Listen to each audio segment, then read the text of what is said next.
go in this room, they would pee a lot. I'll have to, that's mine, ooh, that's mine. But there wouldn't be a lot of arguments. There might be a couple and they'd be like, oh, just back off, you know. Because they're all pulling in the same direction. So oh, yeah. And our whole harness system is a little bit different than, is a little bit different than some of the other harness systems. We have a harness, you want to put this on? Oh, not today, tomorrow. Our harness system, oh, you do? Good boy. Our harness system is such that our dogs are all attached to the line right here. And this is where they're pulling from. Here. I'll ask you if he's ready. Ready? Oh. Good boy! Good boy! Look at him! So we always ask our dogs if they're ready to go before we have them go. And then the thing that I know he's always boy, you're right. He's like, which way? What our harnesses system are, they're all attached back here. And they all run in the direction that I've asked them to, but they don't have any kind of neckline on them. They are not forced to pull in any direction. So, scary enough, our 16-dog team could run in any. What do you got in your mouth? Something nasty on the carpet? Carpet cleaner? Our dogs could run in any direction that we ask them to. So that for that reason, we end up having quite a lot of looters.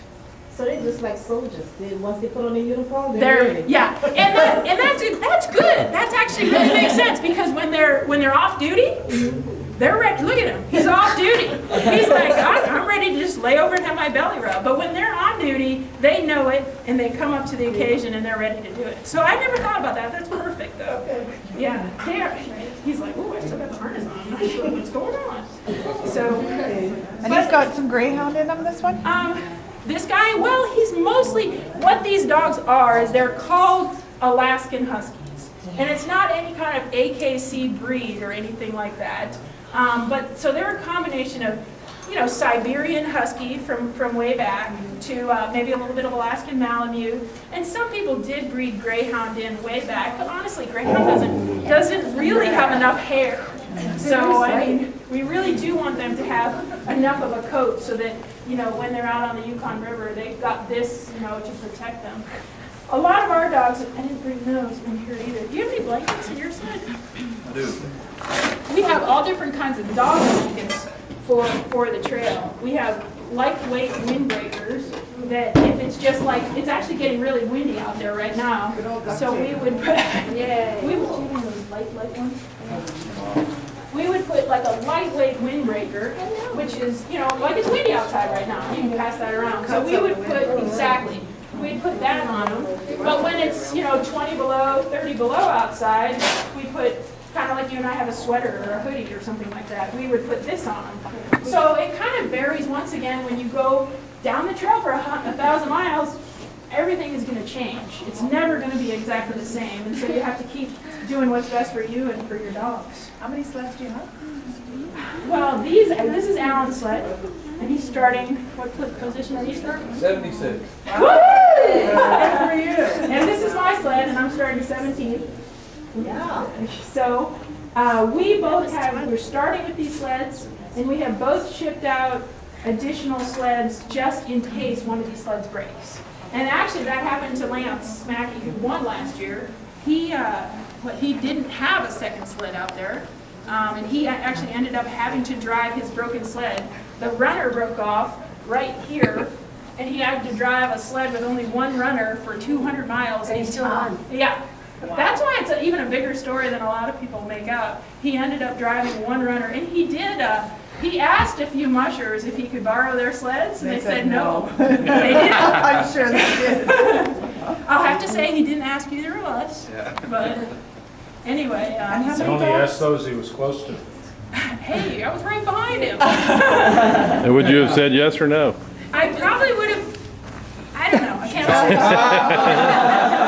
say. She has always said yes. I have always said yes. Last time she went when I got all fed up. Yep. The last 2 years, people do not always know how tough it's going to be out there.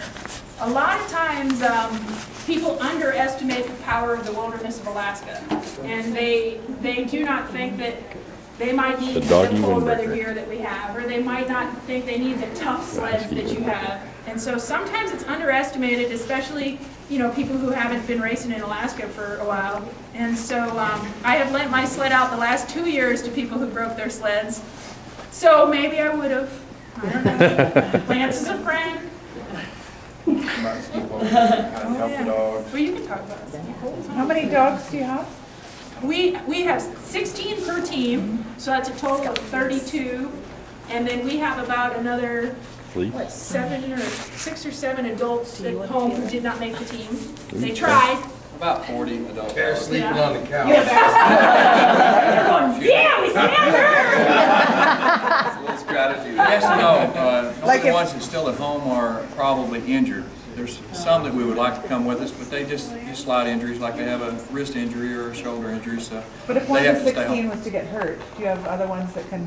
You're not allowed anymore. Once you start with 16, that's all you're Oh, see, allowed. oh, okay. So there are at least 20 checkpoints, 22, whatever it is. And if you hurt a dog, and most of the time it's just a slight injury, like a wrist sprain or an ankle sprain to us would be, you would what we call drop it.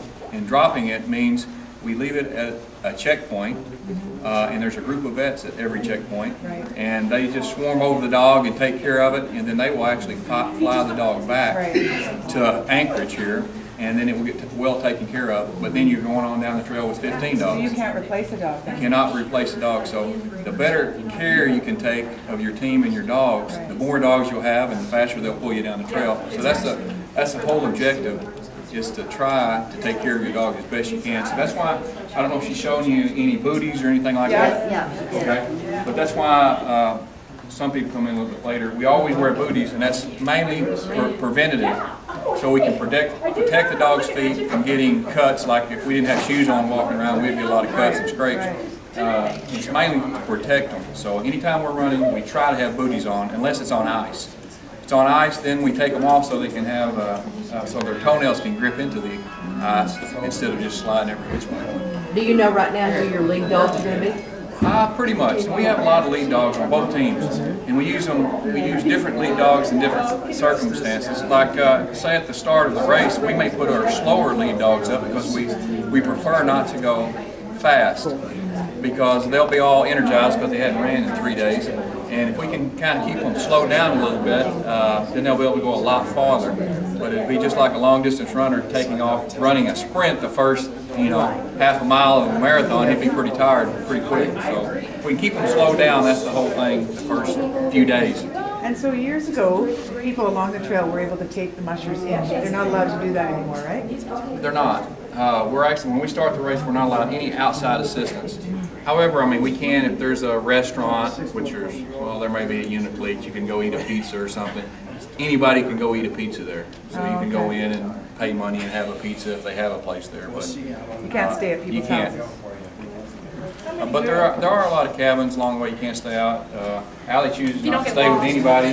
anybody. She don't like anybody, so she stays out on the trail most of the time. Actually, she doesn't like anybody to bother the dogs, and usually other dog teams bother the dogs and they can't rest. So They want to play and go sniff do. and smell and all that kind of thing. And when you're out by yourself, Distraction. you're by yourself, and I always feel like, yeah, you are focused, and you feel like they're not going to just wake up when some good-looking dog walks by. That dog, so I always feel like they're looking at me, not everyone else.